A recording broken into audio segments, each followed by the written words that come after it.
जय श्री राम।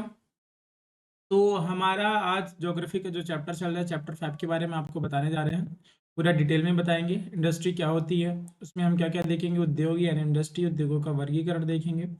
फिर इंडस्ट्रियल के सिस्टम देखेंगे, इंडस्ट्रियल रीजन देखेंगे, फिर मेजर इंडस्ट्रीज डिस्ट्रीब्यूशन देखेंगे आपके। आयरन एंड स्टील इंडस्ट्री देखेंगे, कॉटन टेक्सटाइल इंडस्ट्री देखेंगे। फिर उसके बाद आपको क्या देखेंगे, इंफॉर्मेशन टेक्नोलॉजी। क्या? हाँ, चलिए सबसे पहले देखते हैं सेकेंडरी एक्टिविटीज और मैन्युफैक्चरिंग होती क्या है, क्योंकि ये किसका पार्ट है। जैसे आपने देखा होगा प्राइमरी, सेकेंडरी और टर्सरी। तो सेकेंडरी में क्या आता है, प्राइमरी में आपका आता है एग्रीकल्चर, जो हमने पढ़ लिया। अब आज पढ़ेंगे सेकेंडरी के बारे में। सेकेंडरी में आपका आएगा पूरा का पूरा क्या, मैन्युफैक्चरिंग। या फिर मैन्युफैक्चरिंग कहाँ से होगी, आपकी इंडस्ट्रीज पार्ट से होगी, है ना। इसमें क्या होता है, सेकेंडरी एक्टिविटीज और the manufacturing changes raw materials into product of more value of peoples. ठीक है, ये द्वितीय क्रियाकलाप जो यह है कि जो कच्चे माल को लोगों के लिए अधिक मूल्य के उत्पादों के रूप में परिवर्तन किया जाता है, उन्हें क्या कहते हैं आपके, सेकेंडरी एक्टिविटी। जैसे कि आपने देखा होगा शुद्धि कागज के रूप में और कागज अभ्यास पुस्तिका के रूप में। ठीक है, जो pulp is in the paper or form of the papers in the form of the patrix, जो आपकी प्रैक्टिस बुक होती है, उसमें आप देख सकते हैं ये कैसे यूज होता है। फिर उद्योग का संबंध आर्थिक गतिविधि से है, जो कि वस्तुओं के खनिजों के निष्कर्षण अथवा सेवाओं की व्यवस्था के संबंध में आपके आता है। ठीक है, फिर देखते हैं कि उद्योग, यहाँ से इंपॉर्टेंट आपका आता है, यहाँ से जो है पूरा का पूरा आपका इंपॉर्टेंट आता है कि क्या होता है आपका क्लासिफिकेशन ऑफ द इंडस्ट्रीज। क्या उद्योग का वर्गीकरण कच्चा माल, आकार और स्वामित्व के आधार पर किया जाता है। किसके आधार पर किया जाता है, स्वामित्व के आधार पर या फिर आकार। जैसे बेसिस ऑफ रॉ मटेरियल्स और आपके साइज एंड ऑनरशिप, इनके आधार पर हम क्या करेंगे, इंडस्ट्री को पूरी तरह क्लासिफिकेशन करें। रॉ मटेरियल में देखेंगे कौन सा अपना कच्चा तेल होता है, कच्चा माल कौन सा होता है, उसके हिसाब से क्या होगा। साइज क्या होगी, बिग होगी, स्मॉल साइज की होगी, लार्ज लार्ज लार्ज स्केल के होंगे। ऑनरशिप यानी प्राइवेट देखेंगे या फिर आपका गवर्नमेंट का देखेंगे। कच्चे माल के उपयोग के आधार पर उद्योग कृषि आधारित, खनिज आधारित, समुद्र आधारित या वन आधारित हो सकते हैं। ठीक है, इसका पूरा वर्गीकरण मैं आपको दिखाता हूं।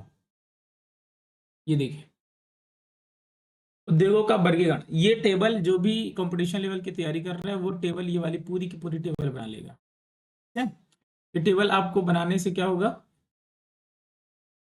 तो आपके पास ये पूरी टेबल होनी चाहिए। ठीक है, सबसे पहले हम क्या देखेंगे, आपके कच्चा माल यानी रॉ मटेरियल के आधार में क्या क्या आता है। इसमें आप क्या आता है, क्या कृषि आधारित कृषि, जिसमें से एग्रो बेस्ड इंडस्ट्री देखेंगे, फिर आपकी मिनरल बेस्ड इंडस्ट्री देखेंगे, फिर मैराइन बेस्ड इंडस्ट्री देखेंगे, फिर फॉरेस्ट बेस्ड। देखो, खनिज मिनरल यानी खनिज बेस्ड, फिर समुद्री बेस्ड और आपके वन आधारित उद्योग देखेंगे। फिर साइज के हिसाब से दो आते हैं, एक स्मॉल स्केल इंडस्ट्री और दूसरी आती है लार्ज स्केल इंडस्ट्री। क्या? हाँ, फिर स्वामित्व यानी ऑनरशिप के आधार पर दो आते हैं, एक प्राइवेट, फिर आपका एक सहकारी एंड कोऑपरेटिव, फिर आपका संयुक्त क्षेत्र वाली ज्वाइंट सेक्रेटरीट, फिर आपका राज्य स्वामित्व अथवा सार्वजनिक क्षेत्र वाली आपके आते हैं। इस तरह है आपका क्लासिफिकेशन ऑफ इंडस्ट्री। फिर कच्चा कच्चा मटेरियल में क्या देखते हैं, सबसे पहले कच्चा मटेरियल्स के स्टार्ट करेंगे, यानी रॉ मटेरियल में आपके एग्रो बेस्ड इंडस्ट्री, फिर खनिज बेस्ड इंडस्ट्री, फिर आपका मेराइन बेस्ड और आपका वो। सबसे पहले स्टार्ट करते हैं, कृषि आधारित इंडस्ट्रीज क्या होती हैं। कच्चे माल के रूप में वनस्पति और जंतु आधारित उत्पादों का उपयोग करते हैं। इसमें क्या है का यूज करते हैं, हम प्लांट्स और एनिमल के बेस्ड प्रोडक्ट का यूज करते हैं। वो क्या होती है, आपकी एग्रो बेस्ड इंडस्ट्री। जैसे कि आपकी देख सकते हैं, फूड प्रोसेसिंग, वेजिटेबल सॉइल हो गया, कॉटन टेक्सटाइल हो गया, डेयरी प्रोडक्ट हो गया, लेदर इंडस्ट्रीज हो गई। ये सब किसके एग्जांपल है, आपके एग्रो बेस्ड इंडस्ट्री के। ठीक है, समझ में आए, जिसमें हम किसका यूज करते हैं, प्लांट और आपके एनिमल का। वो क्या कहलाता है, आपका एग्रो बेस्ड इंडस्ट्री। फिर आते हैं, देखते हैं दूसरा कौन सा है, मिनरल बेस्ड इंडस्ट्री, यानी खनिज आधारित उद्योग क्या होते हैं। प्राथमिक उद्योग हैं जो खनिज अयस्कों का उपयोग कच्चे माल के रूप में करते हैं। As are primary industry that use minerals ores are their raw materials. इन उद्योगों के उत्पादन अन्य उद्योगों का पोषण करते हैं। The product of this industry feed other industries. इन उद्योगों का उत्पादन क्या करते हैं, जो अन्य उद्योग होते हैं उसका पोषण करते हैं। ठीक है, जैसे कि आयस से निर्मित लोहा खनिज आधारित उद्योग का उत्पादन है। जैसे आपका iron mades from iron ore is the product of minerals based industry. किसका उदाहरण है आपका? मिनरल बेस्ड इंडस्ट्री का। यह कई अन्य उत्पादों के विनिर्माण के कच्चे माल के रूप में प्रयुक्त किए जाते हैं। इसमें क्या होता है, बहुत सारे रॉ मटेरियल्स को हम मैन्युफैक्चरिंग के रूप में और बहुत सारे number of the other product के रूप में यूज करते हैं। जैसे कि आपकी क्या एग्जांपल में होगी, such as the heavy machineries हो गए, जो बड़ी बड़ी मशीन्स होती हैं आपकी जेसीबी वगैरह, ये सब बहुत सारी जो बुवाई कुटाई के लिए होती है, वो बिल्डिंग्स की कुछ मटेरियल्स हो गए। ठीक है, इसके साथ साथ रेलवे के जो कोचेज हो गए, ये सब किसके हैं? आपके इसी के एग्जाम्पल है। फिर आते हैं समुद्र आधारित उद्योग, यानी मैराइन बेस्ड इंडस्ट्री क्या होती है? सागरों और महासागरों से प्राप्त उत्पादों का उपयोग कच्चे माल के रूप में करते हैं। किसके रूप में करते हैं हम? कच्चे माल। जैसे हम सी से, ओशन से, रॉ मटेरियल से जो होता है उसको हम क्या करते हैं? कच्चे माल के रूप में उपयोग करते हैं।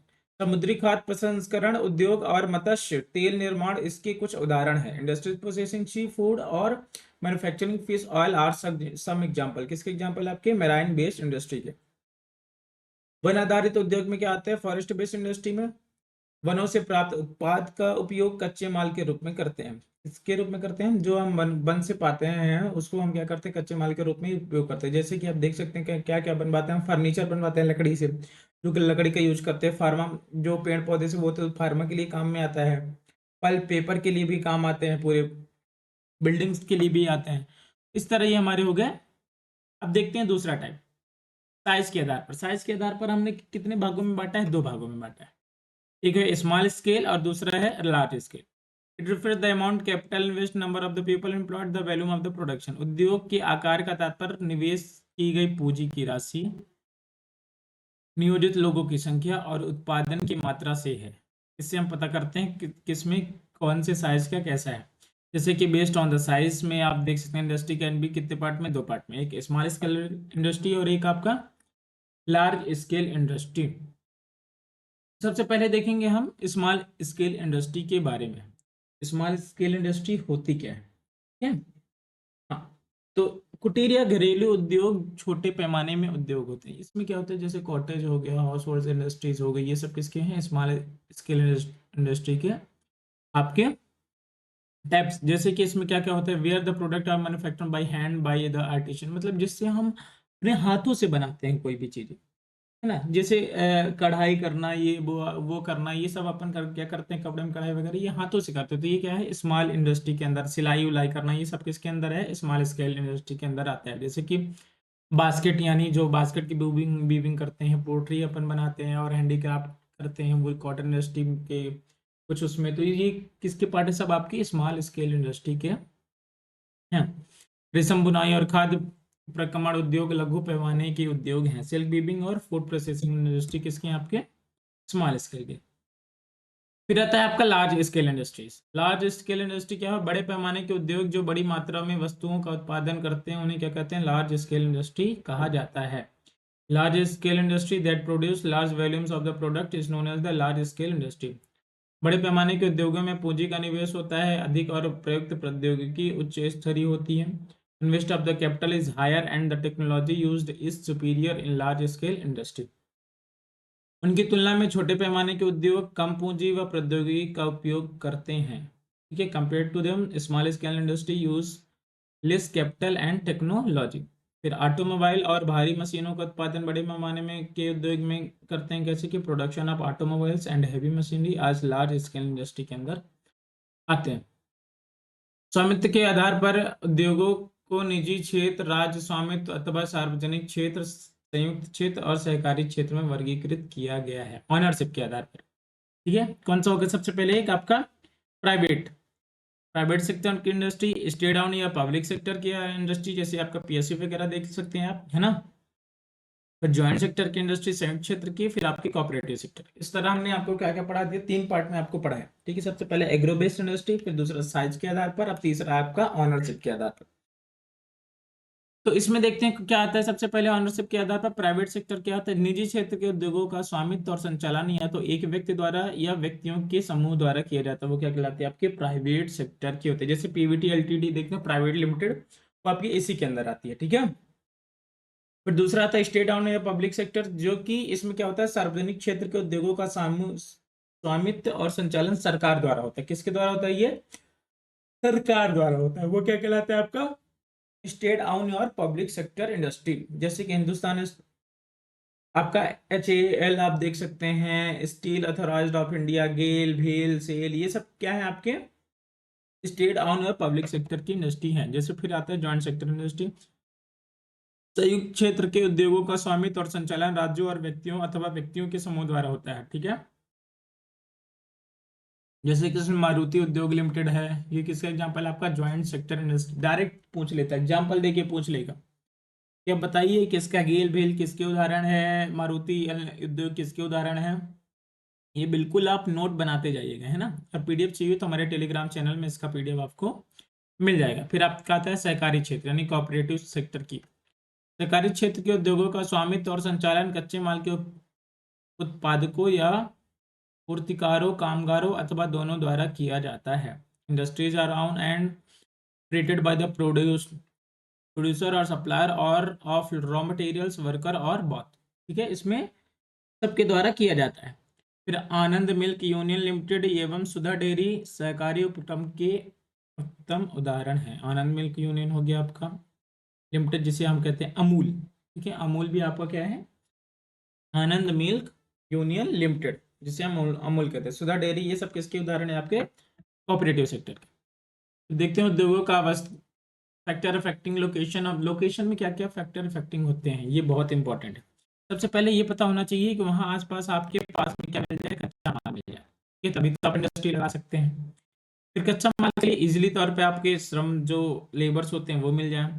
उसमें कैपिटल्स कुछ हो जाए, मार्केट पास में हो, जल पास में हो, विद्युत इलेक्ट्रिसिटी जरूरी है, लैंड का होना, परिवहन और संचार, ये सब क्या है इसके मेन फैक्टर अफेक्टिंग लोकेशन है। इस यही सब देख के आप लोकेशन के आधार पर क्या लगाते हैं? इंडस्ट्री। उसमें देखेंगे रॉ मटेरियल आसपास के इलाके में हो, लेबर वहाँ आपको सस्ते मिल जाए और अच्छे स्किल लेबर मिल जाए, कैपिटल्स आपके पास अच्छी खासी हो, मार्केट भी आपके आस पास हो, ज़्यादा ट्रांसपोर्ट करना लगे, पावर यानी इलेक्ट्रिसिटी आपके वहाँ पास प्रॉपर तरीके से होनी चाहिए, लैंड अच्छी जगह में होनी चाहिए। ठीक है, और ट्रांसपोर्ट का भी सुविधा हो कि आने जाने के लिए ट्रांसपोर्ट की भी आपकी क्या हो? सुविधा हो। फिर फैक्टर अफेक्टिंग लोकेशन में देख सकते हैं वे कारक जो उद्योगों की अवस्थिति को प्रभावित करते हैं, तो क्या कहलाते हैं? Factor affecting the location of industries are the availability of, जहां पास हमें क्या अवेलेबल हो? रॉ मटेरियल हो, लैंड हो, सॉरी, वाटर हो, लेबर हो, पावर हो, कैपिटल हो, ट्रांसपोर्ट हो, या फिर ये सब क्या हो? आस पास के इलाके में हो, तभी आपका क्या होता है?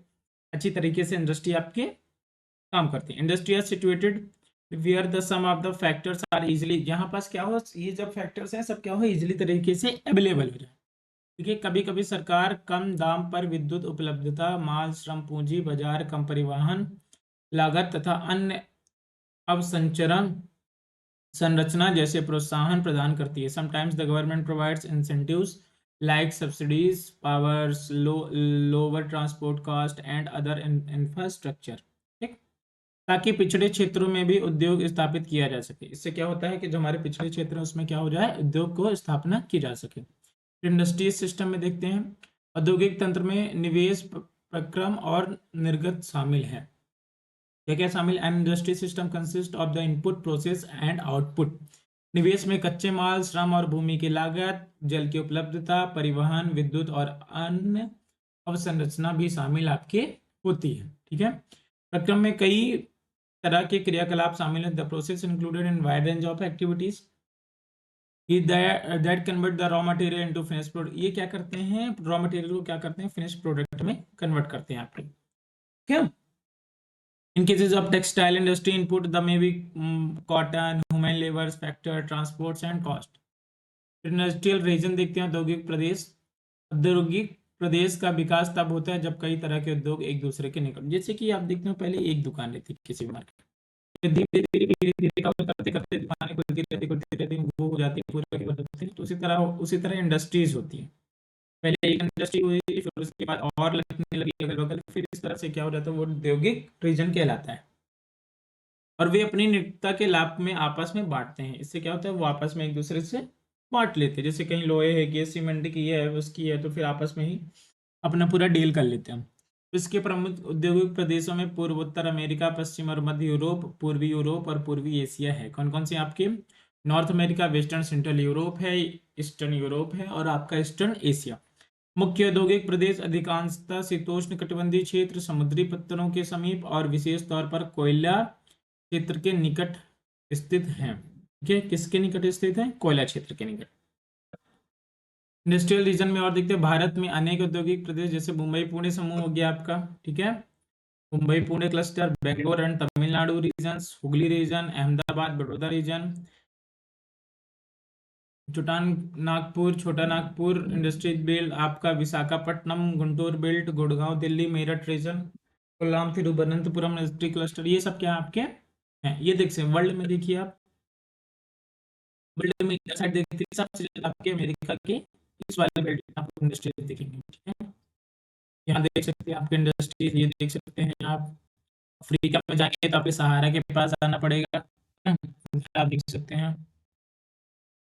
ये आपके इंडिया का पूरा ये वाला गंगा प्लेन है, ये आपका वो वाला प्लेन कौन का, राजस्थान गुजरात वाला पूरा प्लेन, मुंबई वाला यहाँ पास देख सकते हैं, ये चाइना में देख सकते हैं आप। इस तरह से ये क्या है, पूरे के पूरे बिल्ड। फिर इंडस्ट्रियल डिजास्टर में एक बहुत इंपॉर्टेंट आपको बता दूं, हुआ था हमारे भोपाल में, कब हुआ था? भोपाल गैस त्रासदी जो हुई थी भोपाल में 3 दिसंबर 1984 को हुई थी, लगभग कितने बजे? 12:30 बजे घटित हुई थी। अब तक की सबसे त्रासदपूर्ण औद्योगिक दुर्घटना है। ठीक है, इसके लिए आपको अगर ये पूरी देखनी है कि इसके बारे में क्या हुआ, तो आप तो रेलवे मैन आप जाके नेटफ्लिक्स में अवेलेबल है, रेलवे मैन देख सकते हैं, तो उसमें पूरे का पूरा इसी के बारे में बताएगा। यह एक प्रौद्योगिक दुर्घटना थी, क्या थी? टेक्नोलॉजी एक्सीडेंट था, जिसमें यूनियन कार्बाइड, किसमें क्या थी? यूनियन कार्बाइड के कीटनाशक कारखानों से हाइड्रोजन साइनाइड तथा प्रतिक्रियाशील उत्पादों के साथ साथ अत्यंत विषैली मिथाइल आइसोसाइनाइड गैस का रिसाव हुआ था। ठीक है, इसका रिसाव हुआ था मिथाइल आइसोसाइनाइड गैस का, along with the hydrogen cyanides and the reaction product leaked out of the pesticide factory of the Union factory. क्या नाम था आपका? Union carbide. ये दुर्घटना कब हुई थी? 3 दिसंबर 1984 को। कितने बजे? 12:30 बजे रात में। है, फिर the official death toll of the, कितने लोगों की मृत्यु हुई थी ये सोचिए, 35,592 व्यक्तियों की मृत्यु हो गई थी 1989 के अनुसार। ठीक है, हजारों लोग जो बच गए वो आज भी एक या अधिक बीमारियों जैसे अंधापन, प्रतिरक्षा तंत्र विकृत आदि से पीड़ित है। तो इसीलिए जब से इंडस्ट्री होती है ना, तो इसके लिए बहुत सेफ्टी की जरूरत होती है, इसीलिए हमेशा क्या होती है, इंडस्ट्रियाँ आउट ऑफ एरिया में लगाई जाती है। ठीक, 23 दिसंबर 2005 में चीन के गांव कारियो चोंगिंग में गैस को विस्फोट से 243 लोगों की मृत्यु तथा 9,000 लोगों दुर्घटनाग्रस्त हो गए थे। हाँ, ये पूरा आपके चीन के बारे में बताया गया है। फिर जोखिम कम करने के उपाय क्या क्या है? रिस्क रिडक्शन मेजर क्या है? घने बसे आवासीय क्षेत्र को औद्योगिक क्षेत्रों से अलग बहुत दूर रखा जाना चाहिए, इसीलिए हमेशा देखते हैं औद्योगिक क्षेत्र जो होते हैं एकदम आउटर में होते हैं। उद्योगों के समीप बसने वाले लोगों को दुर्घटना होने की स्थिति में विषैले खतरनाक पदार्थों के संग्रहण और उनके संभव प्रभाव का ज्ञान होना चाहिए, कि हमें मान लो ये कभी हो गया तो हमें कैसे सेफ्टी यूज कर सकते हैं, क्या कर सकते हैं, पूरा प्रशिक्षण होना चाहिए। ठीक है, हाँ। फिर आग की चेतावनी और अग्नि शमन की व्यवस्था का उन्नत किया जाता है, जिसमें फायर वार्निंग, फाइटिंग सिस्टम, ये सब बहुत ज्यादा इंप्रूव होना चाहिए हमारे पास।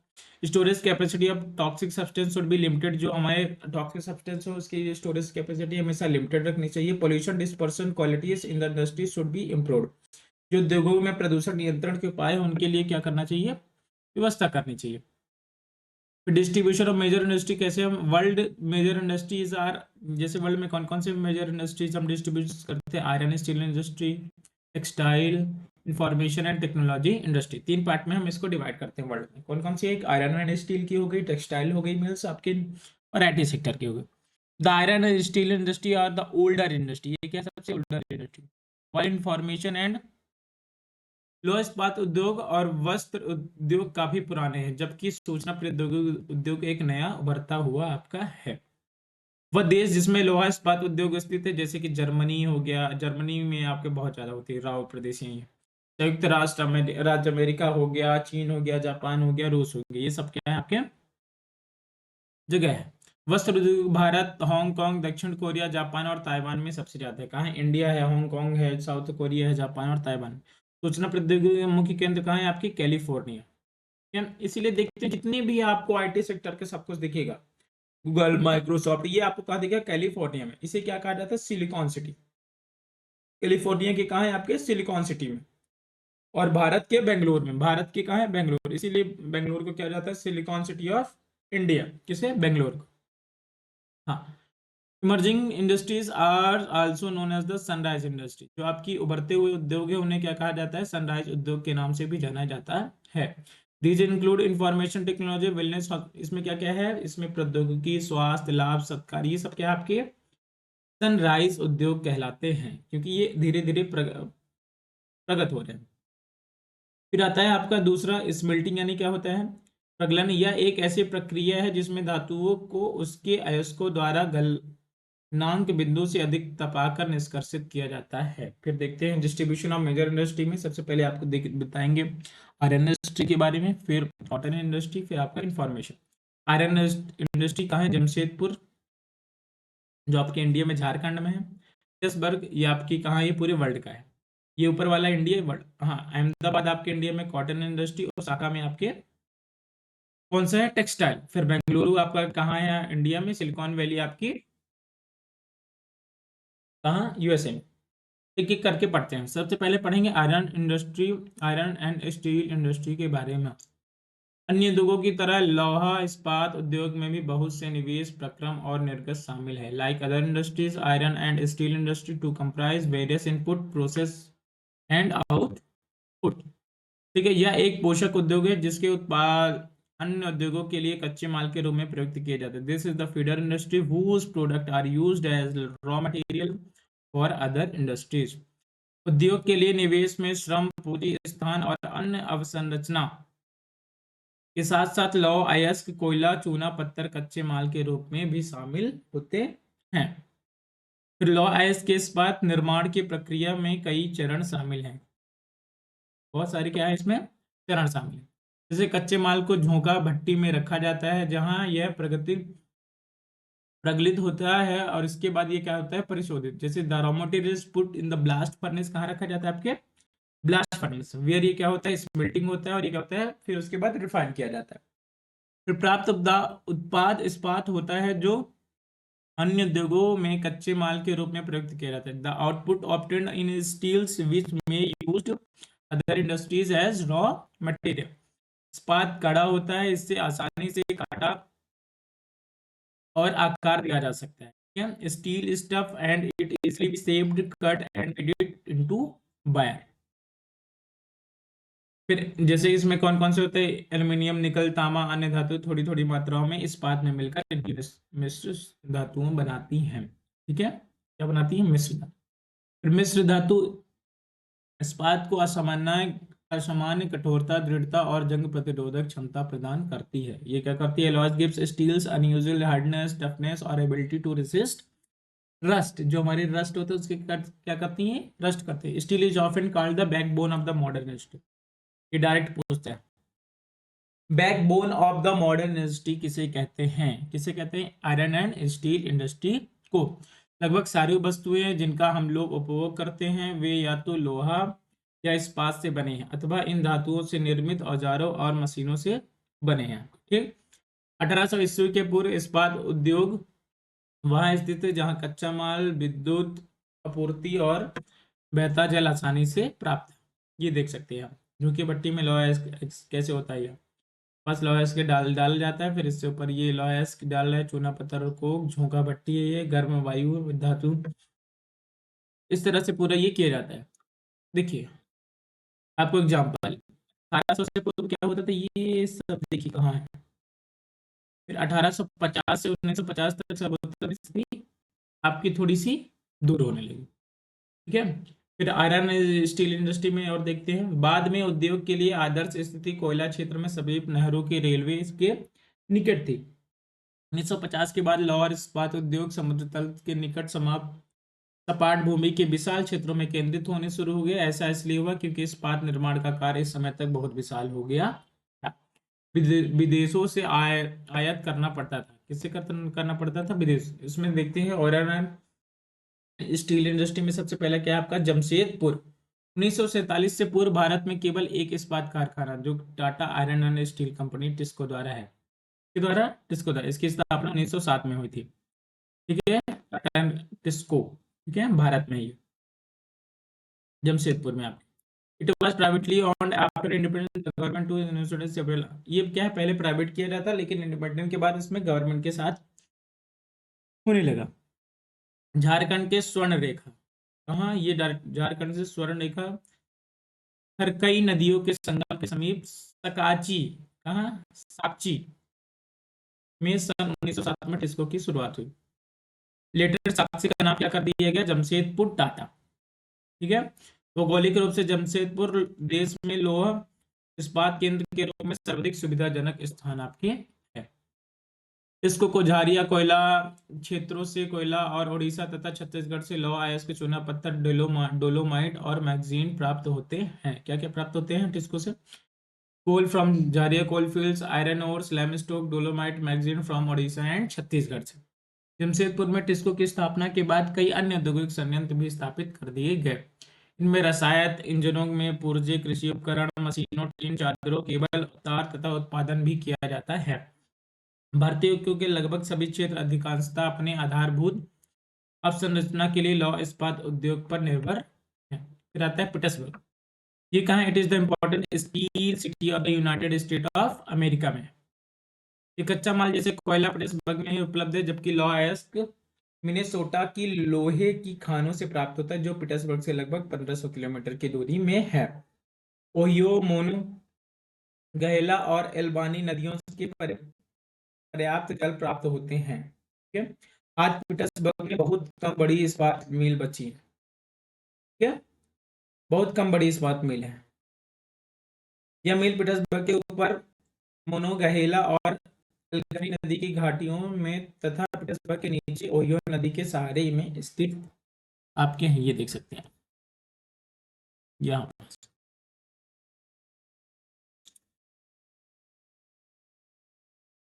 फिर आते हैं cotton textile industry. Cotton textile industry में आप कपास, ऊन, सिल्क, जूट और पटसन का उद्योग वस्त्र निर्माण के लिए होता है। Weaving cloth from the yarns, ancient arts, cotton, wool, silk, jute, flax और इसके उस पे होता है। उपयोग में लाए गए कच्चे माल के आधार पर वस्त्र उद्योग का वर्गीकरण किया जा सकता है। The textile industry can be divided on the basis of the raw material use for them. रेसे वस्त्र उद्योग के कच्चे माल हैं। जो आपके फाइबर्स होते हैं वो क्या होते हैं, आपके कच्चे माल कहलाते हैं। रेसे प्राकृतिक या मानव निर्मित हो सकते हैं। फाइबर्स कैन बी नेचुरल और मैनमेड। नेचुरल भी होते हैं, मैनमेड भी होते हैं। ठीक है, नेचुरल फाइबर ऑप्टेन कहाँ से नेचुरल फाइबर होता है आपका, फूल से प्राप्त होता है, सिल्क से होता है, कॉटन से होता है, जूट से होता है। फिर मैनमेड में कौन से फाइबर से, नायलॉन, पॉलिस्टर, क्लीन, ये सब क्या है आपके कॉटन इंडस्ट्री के रॉ मटेरियल्स। ठीक है, सूती वस्त्र उद्योग विश्व के प्राचीनतम उद्योगों में से एक है। ये क्या है, सबसे प्राचीनतम उद्योगों में से एक है, क्योंकि सूती वस्त्र के लिए ब्रिटिश लोग यहाँ पास आते थे व्यापार करना। ठीक है, 18वीं सदी के औद्योगिक क्रांति तक सूती वस्त्र हस्त कताई तकनीकों एवं हथकरघों से बनाया जाता था। ठीक है, किससे बनाया जाता है, spinning techniques, wheels and loom से। फिर आज भारत, चीन, जापान और आपका यूएसए ये वस्त्र में बहुत ज़्यादा महत्वपूर्ण उपयोगिता आपके उत्पादक करता है। इंडिया, चाइना, जापान और यूएसए। फिर अहमदाबाद इसके लिए भारत में है। अहमदाबाद गुजरात में साबरमती नदी के तट पर स्थित है। ठीक है, यहाँ का पहली बार मिल लगी थी आपके 1859 में। यहाँ पहली सूती मिल स्थापित हुई थी। यह अथा शीघ्र ही मुंबई के बाद भारत का दूसरा सबसे बड़ा वस्त्र निर्माता नगर बन गया। अहमदाबाद को प्राय भारत का मैनचेस्टर कहा जाता है। अहमदाबाद को पहले भारत का मैनचेस्टर कहा जाता था। क्या, मैनचेस्टर ऑफ इंडिया। अनुकूल अवस्थिति कारण अहमदाबाद में सूती वस्त्र उद्योग के विकास में सहायक थे। Ahmedabad situated very close to cotton growing area.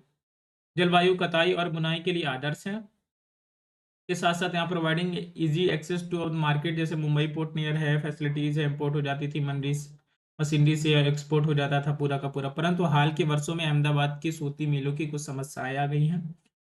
बहुत से वस्त्र मिल बंद हो चुके हैं, देश में नए वस्त्र केंद्र का विकास और अहमदाबाद की मिलों में मशीन प्रौद्योगिकी का नवीकरण न होने इसका प्रमुख कारण। फिर ओसाका कहाँ है आपके, जापान का एक महत्वपूर्ण वस्त्र निर्माण है। ऑल्सो इसको क्या कहते हैं, मैनचेस्टर ऑफ जापान। मैनचेस्टर क्यों कहा जाता है? मैनचेस्टर आपके कहाँ है? इंग्लैंड में, जहाँ पर सबसे बड़ा आपका वस्तुओं का कारखाना है। ठीक है। फिर ओसाका के चारों ओर और का विस्तृत मैदान सूती वस्त्र मिलों के विकास के लिए आसानी से भूमि की उपलब्धता सुनिश्चित करवाता है। कोस्ट आर्द्र जलवायु कताई व बुनाई के लिए बहुत ही उपयुक्त है। Warm humid climate is well situated to spinning and weaving. फिर ओसाका योडो नदी मिलों के लिए पर्याप्त जल उपलब्ध कराती है। श्रमिक आसानी से उपलब्ध है। पत्तन के वस्ती कच्चे कपास को आयात करने के लिए वस्त्र के निर्यात की सुविधा उपलब्ध है। यहाँ पास क्या होता है? निर्यात किया जाता है क्या? क्योंकि कॉटन यहाँ दूर से लाया जाता है, यहाँ पास सिर्फ मिल है। ठीक है। कपास मिस्र कपास कहाँ कहाँ जाता है? ओसाका का वस्त्र उद्योग मूलतः आयातित कच्चे मालों के ऊपर निर्भर रहते हैं। मतलब बाहर से जितने आएंगे इसमें कि कहाँ किस किस में डिपेंडेंट है? पूरी तरह एक्सपोर्ट में, इंपोर्ट करने में। ठीक है। ये finish product is mostly exported होते हैं। फिनिश होने के बाद the cotton textile industry of Osaka has been replaced by the other industry such as iron and steel machinery सब बिल्डिंग्स। ये सब इस पे क्या हो जाते हैं? हाल ही में ओसाका के सूती वस्त्र उद्योग का स्थान अन्य उद्योग जैसे लोह इस्पात मशीनरी जहाजरानी ऑटोमोबाइल्स विद्युत उपकरण और सीमेंट लेते जा रहे हैं। फिर लास्ट में देखते हैं आपके IT company information technology industries deal in the storage processing and distribution of information. जैसे कि हम today this industry become the global, ये पूरे ग्लोबल में हो चुकी है। प्रौद्योगिकी राजनीतिक सामाजिक आर्थिक परिवर्तन के कारण ऐसे हुआ है आपके। ठीक है। मुख्य कारक जो इस उद्योग की अवस्थिति को निर्धारित करते हैं वह संसाधन की उपलब्धता लागत और अवसंरचना यानी बुनियादी ढांचा आपकी होती है।